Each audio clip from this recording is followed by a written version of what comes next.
Hey, it's Footy Prime. We've got Wonger, Deluxe avec fromage, and we've got Craig Forrest, and I'm Amy Walsh. And we're back because we keep churning out the content. And I'm enjoying it, so we hope you're enjoying it, dear listener and viewer. And we've got James Sharman, who is delivering pies today, so he is indisposed. He cannot make it. We've got Jimmy Brennan out doing Brunoni things. Jeff Cole's on the road. So we've got Brunoni things? I don't know what that means. Doing Jiminy things. Mm-hmm. So we've got a bit of a skeleton crew today, but that's okay. Two of my faves, it has to be said. Yeah. And Craig Forrest and come on, and Steve Chang. We don't even like those other guys. I know. We don't even need them. Yeah, who needs them? Right? But lots of football, and somebody corrected us in all of the football that's happening on the men's side. We've got our friend of the show and broadcast host, Rian Wilkinson, who'll be leading Wales in the Women's Euros, which is starting in a couple of days, I think next week. So I think the odds just came out, and they are not favored, but that's okay. It doesn't matter. It's a historic first major tournament for that Welsh team. So wishing Rian luck, but that will be more football on the docket. And of course, our women's national team with their pride match on Friday at BMO versus Costa Rica. And I'll be covering that for One Soccer. And then July 3rd against the US in DC. So lots happening. So we're going to get into a little bit of that today. And of course, our Club World Cup mini pod coming up later today. Did you guys know, I'm not sure if you've heard, but you can watch that for free on DAZN? No. Yeah. That's amazing. Isn't that incredible? Streaming free, all tournament long. Absolutely. Just a quick sign up and there you go. All of that football at your fingertips. You know, people are getting into our overly rehearsed DAZN commercial. And sarcastic. Yeah, it's okay. So how do you spell that? Yeah. How do I see that? You're like, that's DAZN.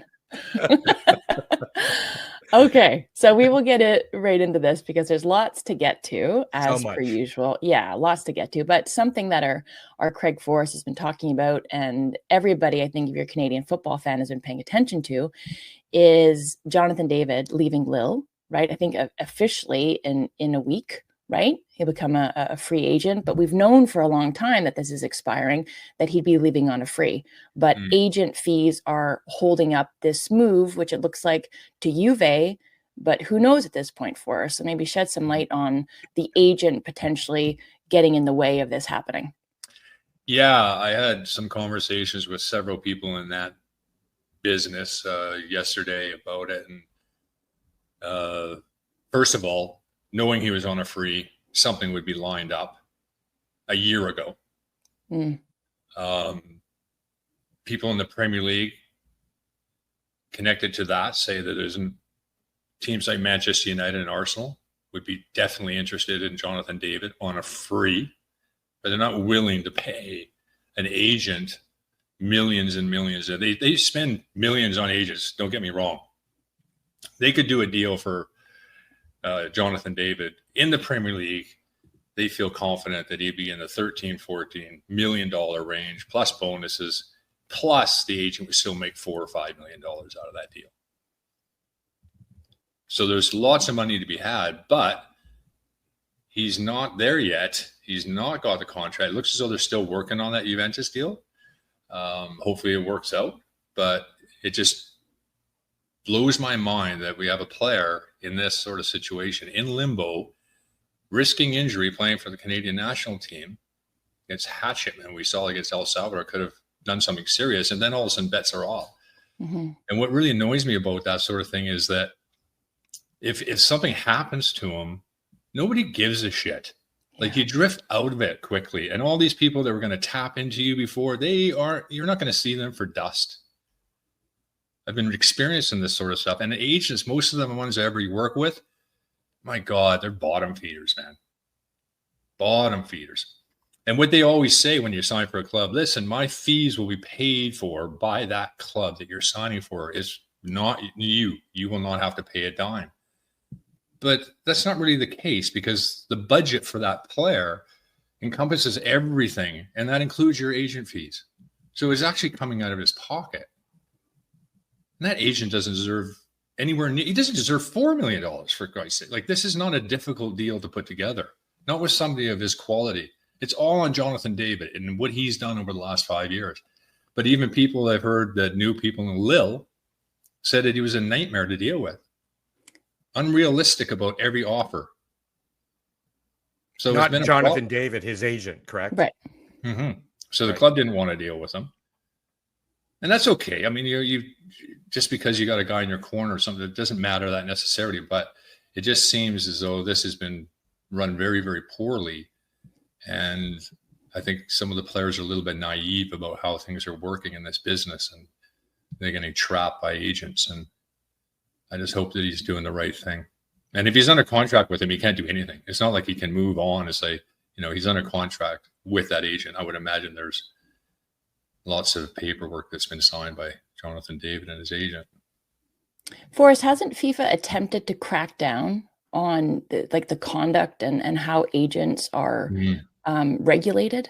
I know that there's courses that they have to be kind of above board that way and make sure that they're affiliated with some sort of organization or having done a course. That's but right. in there's no ceiling on the amount that they can command, right? In terms of that. No, if the club's willing to pay it, that's fine. I mean, one of my agents, Jonathan Barnett, he was Gareth Bale's agent. So he did a few deals with Gareth Bale, but the big one to Real Madrid. He told me that the agent got actually for that deal. Now we're talking a hell of a lot more money than what Jonathon David's deal is. They made £10 million on that one deal. Like money for old rope. Really? Like, it's the easiest money for everything. It's the players that are doing everything. You know what I mean? Like, there's huge money in it, but they are trying to crack down on it. Every single year they report there's like £350 million in agent fees that clubs are paying. Mm-hmm. It's just insane. It's a racket, an absolute racket. I had an agent as well when I signed for West Ham, gave me the old that West Ham is going to pay our fees. Nothing will happen to you. You won't have to pay anything. Okay, fine. They come back and said the good news is the deal's done. The bad news is West Ham aren't willing to pay our fees. Okay, so what's that going to be? It was hundreds of thousands. And then I go up to Scotland on my first trip, meet all the players, talking to John Hartson, telling him what happened. He's like, what the hell? That's bullshit. Let's go talk to Harry. Harry's on the other side of the hotel in the restaurant. We go over and talk to him. He's like, don't fucking pay him. I go, why? And he goes, they've already been paid. So they're trying to double end. Right. These guys, honestly, they do not have the player's best interest at heart. They don't give a shit. And as you're saying, it's not only the player's welfare not coming first in terms of what's best for them and best landing spot and being able to maximize, like, you're in your prime to command the most money for your salary. But it's also like the reputation in a way, right? Like if Jonathon David is well regarded, well liked, well respected, but the agent is a nightmare to deal with, well, then the player is kind of painted with the same brush, are they not? Yeah. Guilty by association for sure.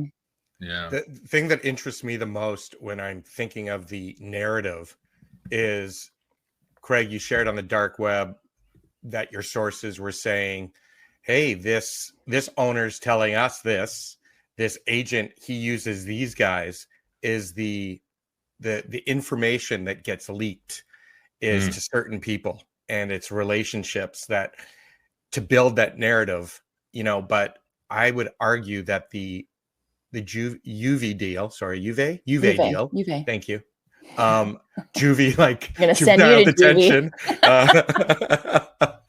It didn't look good from the start when it said, I think it was 6 to 8 million in the contract per year, and then a 2 million agent fee.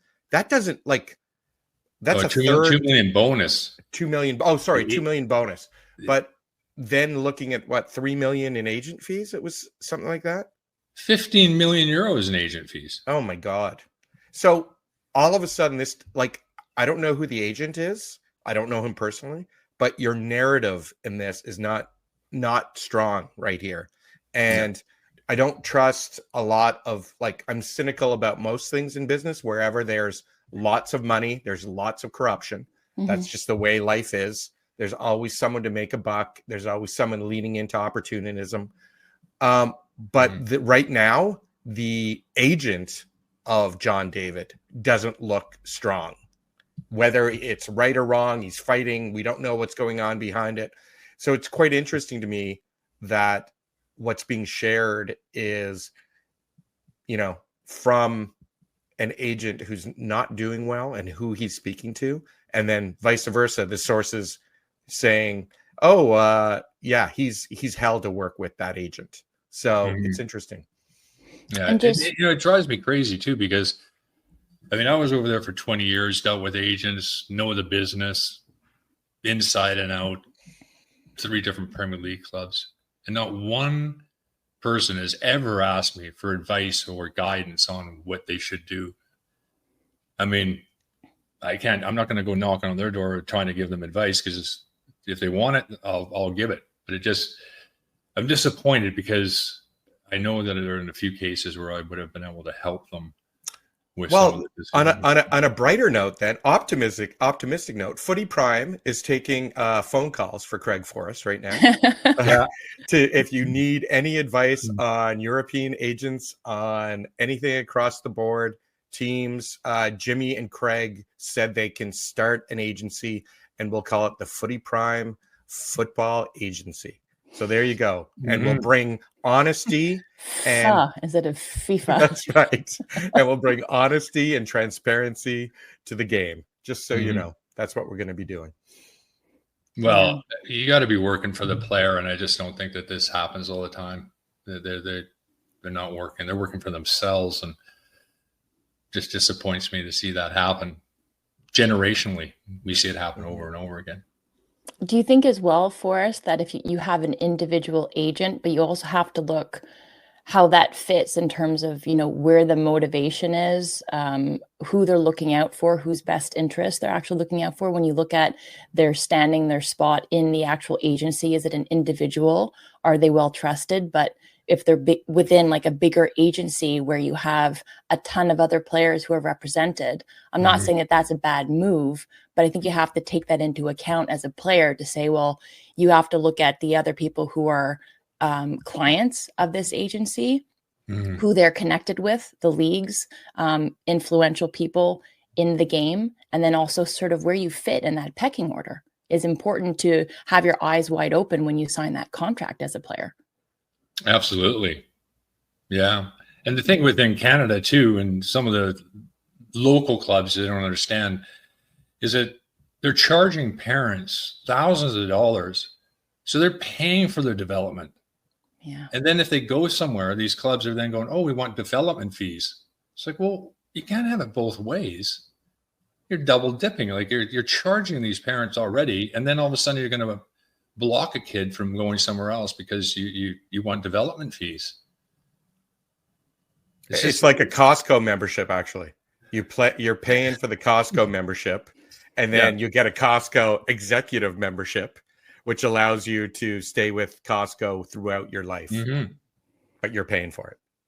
But it's about like you're narrowing the pool further, right? We keep talking about casting a wide net, and you're pricing people out just in terms of signups to register for soccer, which is our most registered sport in the country. But parents and kids can already not afford it. So you've limited your player pool at that point. And now it's like an increased professionalization in like elite athletes, where you go in and you look on like Instagram and Twitter, and their parent run accounts for the kids, where it's like all of their best highlights. And then that's like feeding the NCAA system. That's feeding, academies and things like that. So it's so increasingly narrowed. And it's become, like a competition between the haves and the have-nots, and have-nots do not stand a chance. But I'm on, I don't know how reputable this website is, but it's a FIFA one. So maybe that's a knock against it, but it's FIFAsportsagentinstitute.com. And it says in 2024 in men's football, 13.7% of international transfers involved agents, representing a little over 3,000 transfers, and 709.6 million was spent on agent fees, the second highest amount ever recorded. In women's football, you're seeing an exponential increase, where it's a year-on-year increase, but compared to 2023, it's like 35% increase, and agent fees reached 3.1 million, which is more than double the figures from the previous year. So you're seeing that. I've spoken to Reen about how that factors in sometimes is like a barrier to a player landing at a certain spot because the clubs just don't have the money to pay for the agents and their fees. Yeah. More money in the game, and the women's game, more of that's going to happen, right? One of the alternatives that players can go, and they're out there, the people that know the business, know the connections, but they're lawyers and they charge you $5,000 an hour. But when your deal's done, you're done. Right. But these agents, you have signed a 4 or 5 year contract, they're dipping into that 10-20% of your deal all the way through your contract. What for? Like, it's unnecessary, and it's a short career. Yeah, they were talking about lots of money, certainly, and with Jonathon David, and most players aren't. But still, you could get the job done without having agents take a massive. I was thinking though, and I'm not playing devil's advocate because I think this is a real thing. We have owner collusion that's rampant. We have, and sometimes these agents have actually helped players. So I know you use the term bottom feeder. I would argue that, labor needed help at some point. And so there's a level of the reason why there were agents in the first place was because ownership were thoroughly leveraging the careers and health of these players. And so I want to be fair to agents who are all in for their so I think this is a one-off, and I think we're very triggered because he's Canadian and all the above. But one of the reasons we're here was exploitation of the asset, which was a human asset, and agents had to come in to protect the player, especially after the free agent decision back in the 90s. Craig, what was that one called again? I forget. Bosman rule. Thank you. So I don't want to be, and I'm not on the fence with this. I'm usually against anyone who's exploiting players. I just want to put in historical narrative that the reason why these agents came to the table was because of kind of indecent corruption with ownership. And no, you're absolutely right, Dan. You're absolutely right. And we saw that. I mean, clubs were always terrified. I mean, when I was at Ipswich, 16-year-old, I didn't have an agent. Basically, I knew the going rate. Would talk to the Professional Footballers Association. But anytime an agent would if I mentioned that a potential signing or I'd sign with an agent, the club would be all over me. So I get it, because they'll also take advantage of you as well. And certainly Ipswich did to a certain extent with myself. And then at West Ham, when I signed for a particular agent, it was only because I was told that there was a deal behind the scenes and I would get an X amount of money. Well, that stage of my career, it would have been the biggest signing I would have ever had, biggest contract I ever had. And all based on the fact that I needed to sign for the agent.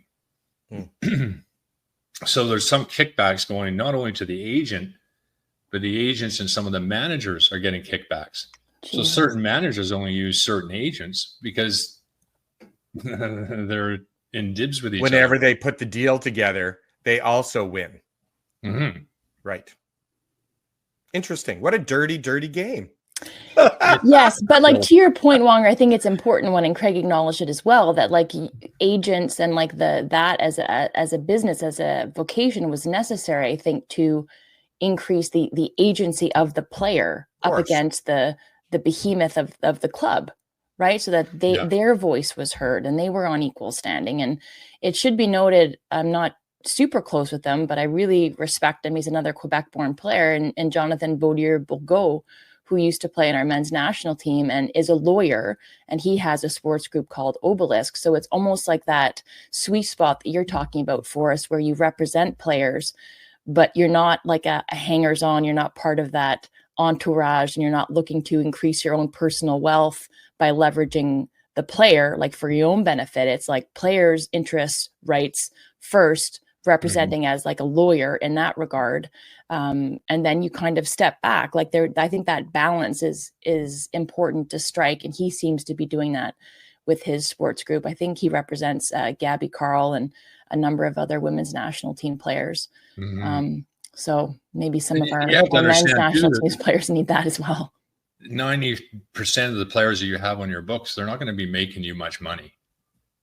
In fact, it's terrible that you're taking any money from somebody who's making $40,000 a year in CPL. You know what I mean? And then you get your big boys. And what's happened with this guy is all of a sudden Canada's in a golden generation, and these guys are, getting big fees and big contracts all over Europe. Just have this feeling that they're just a little naive, and I just can't believe that Jonathon David's in a situation like this, because on a free transfer, there's not a club in Europe, not a club that wouldn't be interested in him.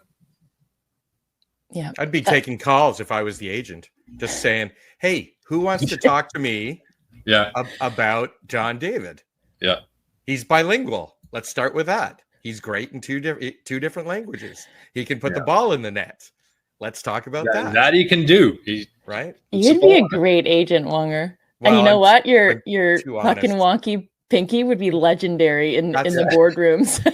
Yes. Be like, about that Dan Wong. You see that pinky? Especially in England, he's having a cup of tea and his fingers like. Ew. I'll pull it out. This is it. This is about as close it gets. My God. Oh my God. Why is he pointing at me all the time? Why is he so obtuse? Amputated? No, he's not obtuse, but that's an obtuse angle that his pinky's making. I want to just bring it back before we move on to something else. And it's something that you said right off the hop for us in this discussion, is that everybody would want Jon David, right? Like on a free, like everybody wants a guy like that on their team. But right now, playing at the Gold Cup, and especially the game state, the nature of that last game against El Salvador, what you're going to get with these CONCACAF opponents, I am genuinely concerned for the health of Jonathon David before he inks his next contract. I have concerns. Yeah, me too. It makes me nervous. Yeah. And then watching that game against El Salvador and those guys just going in to try to hurt people, just like, oh man. Yeah, that 2-footer at the end there where he stayed down, I was like, no, not good. No. Get up. Get up, Jonathan. That was very Brooklyn Nine-Nine, Jake Peralta. No. I would imagine Jesse Marsh has had a chat with him as well about it. I mean, I would. I'd be like, and I wouldn't at all put him under pressure if he said, I don't think it's a good idea that I play right now until this deal's done. No, I'd have to agree with him. Yeah. Well, it's actually a decent little segue to our next talking point here, which are injuries at the Gold Cup. So you have a Sam Adekubi with the Achilles tendon. Is it with a full rupture of the Achilles tendon, or is it a partial tear of the Achilles tendon? I'm we'll not just sure. Say Achilles tendon injury. I'll just leave it there, and that covers it. That was part of the Canadian Shield. Then we've got Jonathan Osorio, was going to participate in what would have been his 7th Gold Cup. He leaves the camp with an injury.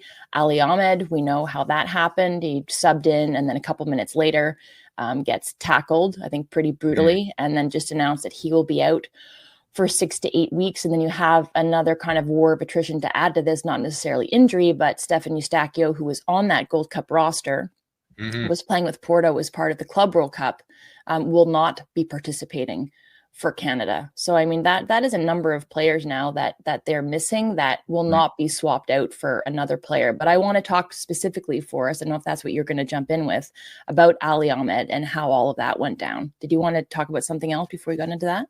Well, I was just going to say, I wasn't sure what the deal was with Eustáquio, because everybody thought he was on the Gold Cup roster, that if Porto was knocked out, he would be part of it. Yep. So what's happening there? Is he hurt? I don't think he's hurt. Is he under pressure? Because, I mean, this is another thing. Clubs put players under incredible amounts of pressure. Oh, you weren't always starting, last year, blah, blah, blah. You need to come, you got to be with the team from the start of the season, start of preseason, all this stuff. And as he talked to the CSA, talked to Jesse and said, listen, I'm getting lots of pressure here. I can't make that move out there. I've got to stay. And I think that the mechanism in that case, it could end up being good, right? Like, I mean, maybe that's a point for player welfare at that point, especially European player at the tail end of his season, where we've talked about the European teams looking gas in his Club World Cup. But this isn't with reference to, I think Eustáquio certainly, but Gio Reyna for the U.S. men's national team playing with Dortmund. He gets in the 78th minute for them, but FIFA gave priority to the Club World Cup, preventing him from being on that U.S. men's national team roster for the Gold Cup. So it's interesting how that maybe plays into this. Like if a player was allowed to choose, maybe Stefan Eustáquio would have chosen to be with Canada. Like, we'll never know at this point, but now he won't be available to Jesse Marsch. Yeah, exactly. I mean, I can see where, they want them playing in that Club World Cup, and also the club want them playing because there's massive bonuses, 130 million to win this thing. So it's a lot of money we're talking about. So Porto absolutely want them. And to be fair, the clubs are the ones that are paying your wages. They are the ones that they're bread and butter. Your national team's a bonus. You're not doing it for the money, you're playing for your national team. And I, admire Jonathon David for wanting to play because he loves playing so much, but you got to rein these guys in sometimes. Yeah. I also, I know, Craig, you say you're not playing for the money, but you are in a way playing for the money. And I'll tell you why, because you are bringing your stature up and your stature, your status, your marketing profitability, if you're playing in your home for your home nation, to build, especially as we know now, the connection to money and personalities across the board. You are actually now, the national team is a vehicle, and it has been for the women's team as a viable vehicle to be a professional. And that's just where I'm like, it's not just, hey, you're on a stage, but the endorsement deals you can pull into this, all the cross, from the big thing about being on a national team, that highlight, that stage, it is different because it's not paid. So actually you look like, hey, patriotic, altruistic, live and die passion, right? Like there's a real kind of, it might not pay the way life goes, like professionally, but all the opportunities that it brings are monetizable. Sorry. Yeah, no, you're absolutely right. Every situation is different.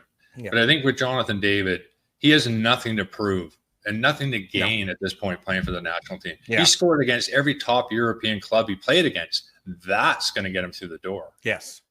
If you got somebody that knows how to open doors. Yeah. You know what I mean? At this stage. But you're right. Other players coming to the national team have actually used it as a springboard to other contracts and clubs in Europe, and it's been absolutely brilliant. And you're right. But every situation is different. And there's a couple we could, like Kane and his Copa performance. Well, it was prior to that, right? Even before they got to Copa, it was the match against, and Forrest, you've talked about this, it was the opening two matches under Jesse Marsch, where they played France and the Netherlands. Europe. Yeah.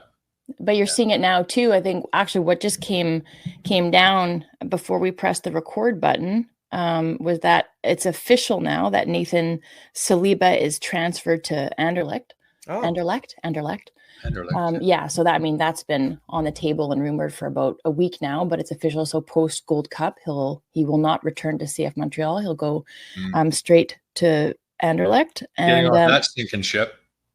yeah, that's right. I was at that match last night, and yeah, it's pretty lackluster, even though it was a gorgeous night for a football match. But when you look at the likes of even a Nathan Saliba, so he's off now, like he's had, not a very impressive club season for CF Montreal. And it's part and parcel with how they're performing, like the lot of the team, and you're tied to that. But it's also Olivier Renard, the old sporting director for CF Montreal, is now there and understands the value of this young player and nabs him now. And then I think pundits in the area are like, they should hang on to Saliba a little bit longer and they'll be able to get more for him in that transfer fee. Whereas now I think he goes over, I don't know what the exact number is, but I think it's like the third most. I'll have to check that out and loop back to it. What was the fee? A couple million or something? Yeah, I believe so. But the agent only got $6, correct? So, you know. Yeah, but this goes back to your point, Wonger, about leveraging and using the national team to put yourself in that shop window. And very strong. And Mathieu Choignard is currently doing that with how he's valued by Jesse Marsh for not only his work rate and his quality and everything he brings in the middle of the pitch, but his quality on set pieces. And so he has a very disappointing season at Grasshopper in Switzerland. Maybe he's on his way somewhere, because this next year, like once his tournament's done, is massive for these guys to make sure they're at a club setup where they're valued there, but then they're also getting minutes and they're increasing kind of their quality day in, day out in their professional setup. Yeah. What is it, Wonger? You're smirking. What is it? It's the grasshopper joke. It's the grasshopper walking into the bar. The bartender says, "We have a drink named after you." The grasshopper responds, "You have a drink named Steve?" So stupid. Didn't you tell this last week? Yes, but I'm gonna, every time you say Choignard and grasshopper, and especially because it's a hey, you always have to lead with, it was a disappointing season. So I just want to leave, a little more lightheartedly about Choignard and his options. That's all. Yeah. He can be a bartender. Yeah. A lot of good things are happening with our national team players. And it started really with Alphonso Davies and Jonathon David, and Canadians are known out there. They're good professionals. They don't give you any trouble. You know what you're going to get from them. And everybody's searching for diamonds in the rough, and they're still looking at Canada. Mm-hmm. So I've got it here. So it's 2 million euros. So he's the fifth biggest transfer in the history of the club, behind Kone, which is 8 million euros, Alistair Johnston, 3.5 euros, Georgi Mihailovic, he went to Azad Alkmaar for 3 million euros, and Silva, 2.6. So, and he's only 21 years old. Yeah, like that. I mean, that's a decent fee, but it's also, is it? You know what I mean? Like, why keep him in Montreal if he wanted to, unless he really wanted to move on. But keep some of these players. I don't know. But Craig, you always talk about, if a coach doesn't like you, if a sporting director, a GM, owner, it must be as a player to know that someone, especially someone who knows you, leaves the team and then says, "Hey, why don't you come over here? This is a perfect place for you." And maybe Olivier Renard would say it in a French accent, "This is the perfect place for you." Right? To our club. Yes, come on over. We want it all. Anderlecht will be the winner. Is that Arnold Schwarzenegger? No, it's a mix of Arnold and Celine Dion. That's what I realized it was. Impersonations are not my strong point, everyone. It's not a tumor. Exactly. Yeah. But it must be a confidence builder, because he's coming off of what I would argue is a bit of a coming out for Canada.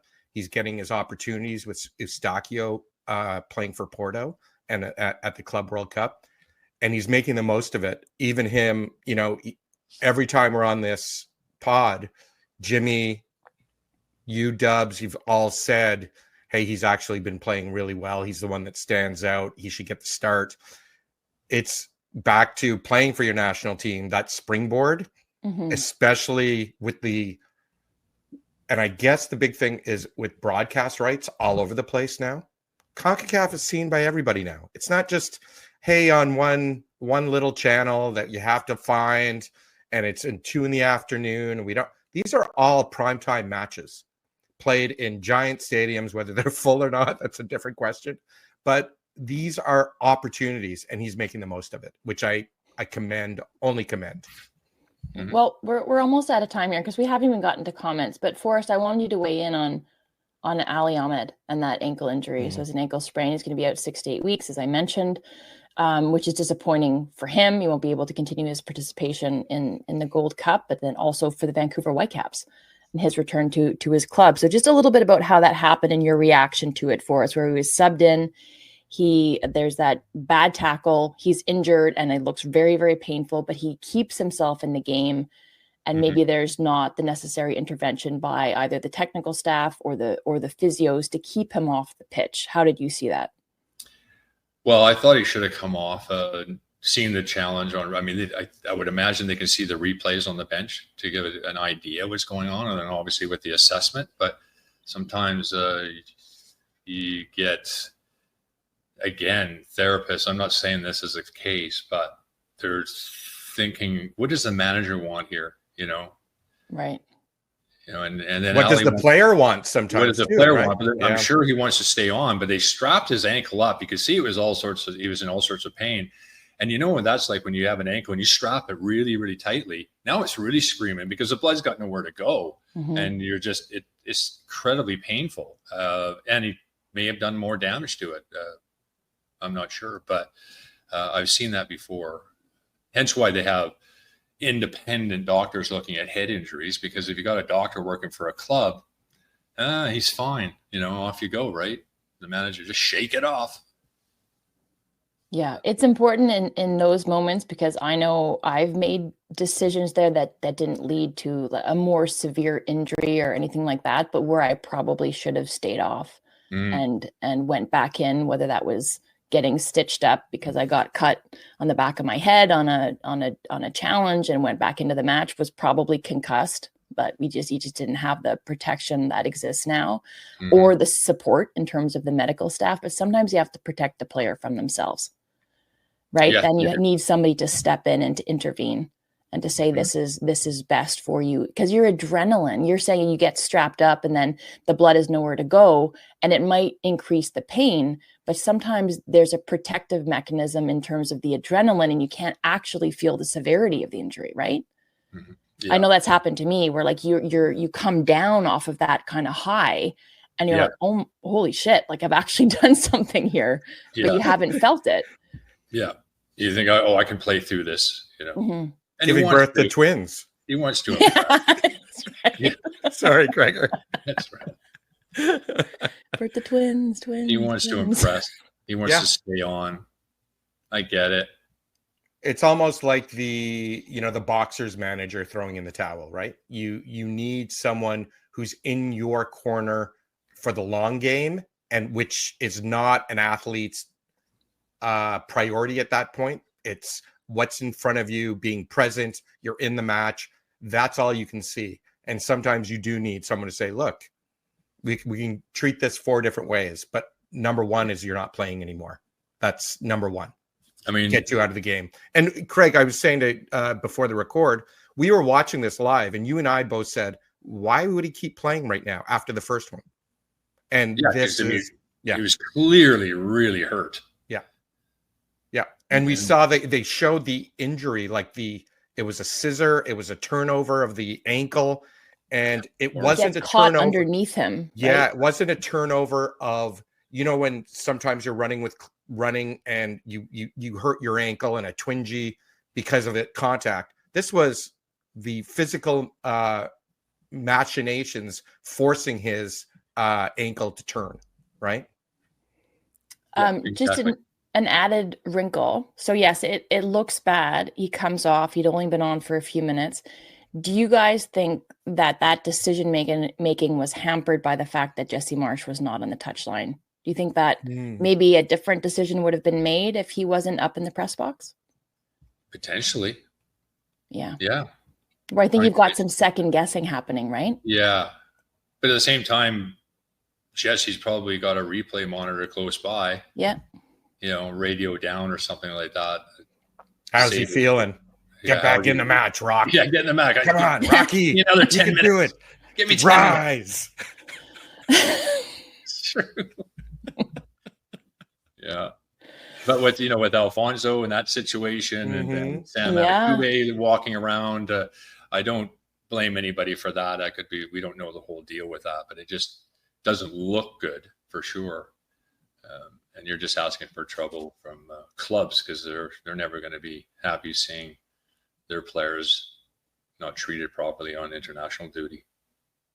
For sure. No, but with all of the things you just mentioned, every single movement on the touchline in terms of decision-making, substitutions by the technical staff, but also the medical staff, is being increasingly scrutinized, right? Because of these precedents and what's happening. But I think we have full confidence in like the world-class talent, not only on that pitch for Canada, but the support staff, because those are some pretty high-quality individuals who are there, who will still make mistakes, right? But I mean, those are really the right people for those jobs. Wonger, do we have time to get to any comments? I would love to. Look, there's lots of great comments. There's a few funny ones, but the best one, I was going to pull up. There's a host of comments. And so thank you, everybody, based on our Concacaf El Salvador video. We're going to do comments. So be patient. We talk a lot and we like our show. And sometimes we want to do comments, but we don't have time because Wonger tells a grasshopper joke. So and he also refers to himself in the third person. Ricky Henderson does that. Ricky's got tenure. That's right. Ricky's not doing an interview today. So all I could say is stream DAZN. It's free all tournament long. We're going to throw in a little bit of sugar for DAZN right now, and the Club World Cup. Listen to our mini pod that's coming up today also. And Dubs, take it away. I think you did it for us. Well, I just wanted to make sure, like you threw it to me, but it's your show to end. I think we're good. Subscribe, keep commenting. We appreciate it. We love to hear from you. Good we and really bad. do appreciate it. Yeah. And we love it. I think we're in a certain rhythm here with our Club World Cup mini pods, and then also the Gold Cup happening, Women's Euros coming up, our national team playing. It's a good time to be a football fan. So keep following Footy Prime because we will always have a lot to say about it. So cheers for listening and watching, and we'll catch you on one of our club mini pods where you can sign up for DAZN or anything else that you might see us on Twitter or socials. Cheers, everybody.